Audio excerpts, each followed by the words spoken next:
السلام عليكم ورحمة الله وبركاته.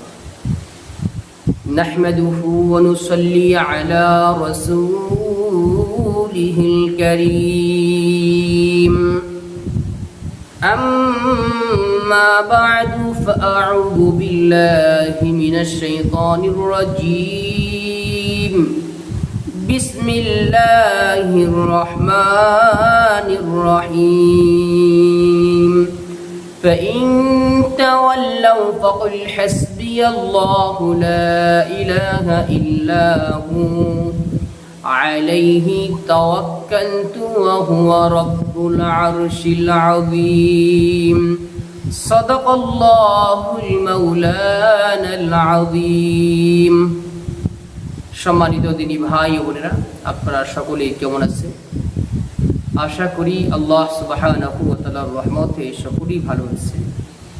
আমিও আল্লাহ সুবহানাহু ওয়া তাআলার রহমতে খুবই ভালো আছি, আলহামদুলিল্লাহ। সম্মানিত দিনী ভাই ও বোনেরা, আজকে আপনাদের মাঝে একটি বিষয় নিয়ে আসলাম। বিষয়টি হয়ে গেছে দুশ্চিন্তা অথবা চিন্তা দূর করার জন্য কোরআনী আমল। দুশ্চিন্তা বা পেরেশানি এটা নাই এরকম মানুষ দুনিয়াতে পাওয়া খুবই কষ্টকর।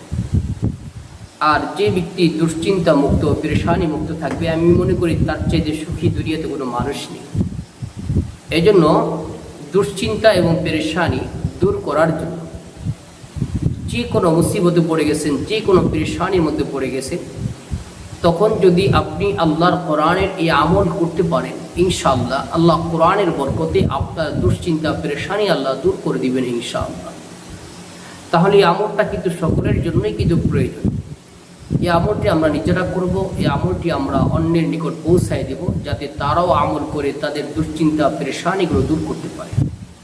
দুশ্চিন্তা পেরেশানি এত মারাত্মক একটি সমস্যা, যেটার কষ্ট, যেটার পেরেশানির কারণে কি পরিমাণ এটা নিয়ে দুশ্চিন্তা করতে হয়, কি পরিমাণ কষ্ট ভোগ করতে হয়, চোখের ঘুম হারাম হয়ে যায়, খাওয়া দাওয়া বন্ধ হয়ে যায়, এটা কম বেশি আমরা সকলে অনুভব করতে পারি। কারণ দু একবার তো সবাই কম বেশি আমরা পেরেশানির মধ্যে পড়ি, দুশ্চিন্তার মধ্যে পড়েছি।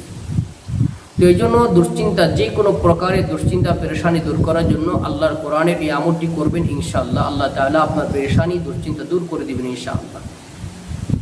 কি আমল করবেন? যখনই আপনি পেরেশানির মধ্যে পড়ে যাবেন, দুশ্চিন্তার মধ্যে পড়ে যাবেন, তখন ওযু করে 2 রাকাত নফল নামাজ আদায় করবেন, অথবা চাইলে আরও বেশি পড়তে পারেন, 2 রাকাত, 4 রাকাত, 6 রাকাত, 8 রাকাত, যত মনে চায় আপনি পড়তে পারবেন। তো 2 রাকাত নফল নামাজ আদায় করার পরে অথবা আরও নামাজ আদায় করার পরে আপনি কয়েকবার ইস্তিগফার পাঠ করবেন, আস্তাগফিরুল্লাহ কয়েকবার পাঠ করবেন। এরপর দুরূদ শরীফ কয়েকবার পাঠ করবেন।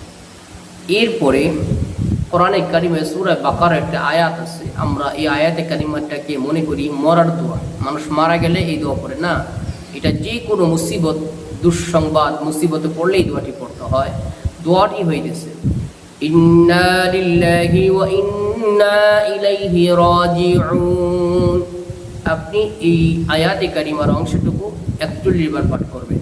ইন্না লিল্লাহি ওয়া ইন্না ইলাইহি রাজিউন, ইন্না লিল্লাহি ওয়া ইন্না ইলাইহি রাজিউন, এভাবে 41 বার পাঠ করবেন। পাঠ করার পরে এরপর কোরআনে কারিমে সূরা আনফালের 10 নম্বর আয়াতে কারিমা পাঠ করবেন। আয়াতে কারিমাটি হয়ে গেছে وما جعله الله إلا بشرى لكم ولتطمئن قلوبكم به وما النصر إلا من عند الله العزيز الحكيم। এই আয়াতে কারিমাটি আপনি 21 বার অথবা 41 বার পাঠ করবেন। এরপর আবারও কয়েকবার ইস্তিগফার ও দুরূদ শরীফ পাঠ করে আল্লাহ পাকের নিকট দোয়া করবেন।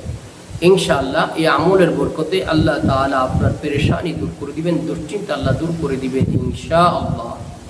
এই ধরনের গুরুত্বপূর্ণ আমল যদি আপনারা পেতে চান, জানতে চান, শিখতে চান, অবশ্যই আমার চ্যানেলটি সাবস্ক্রাইব করে রাখবেন। এবং যে কোনো সমস্যার জন্য কোরআনী আমল জানতে হলে, শিখতে হলে, অথবা কোরআনী আমলের প্রয়োজন হলে আমার ইমো নাম্বার বা হোয়াটসঅ্যাপ নাম্বারে মেসেজ দিয়ে রাখবেন। যদি আমার এই বিষয়ে আমল জানা থাকে, অবশ্যই আমি আপনাদেরকে দিয়ে দেওয়ার চেষ্টা করব ইনশাআল্লাহ। সকলেই ভালো থাকবেন, সুস্থ থাকবেন ইনশাআল্লাহ। পরবর্তী ভিডিওতে আবার দেখা হবে আপনাদের মাঝে। আসসালামু আলাইকুম ওয়া রাহমাতুল্লাহি ওয়া বারাকাতুহু।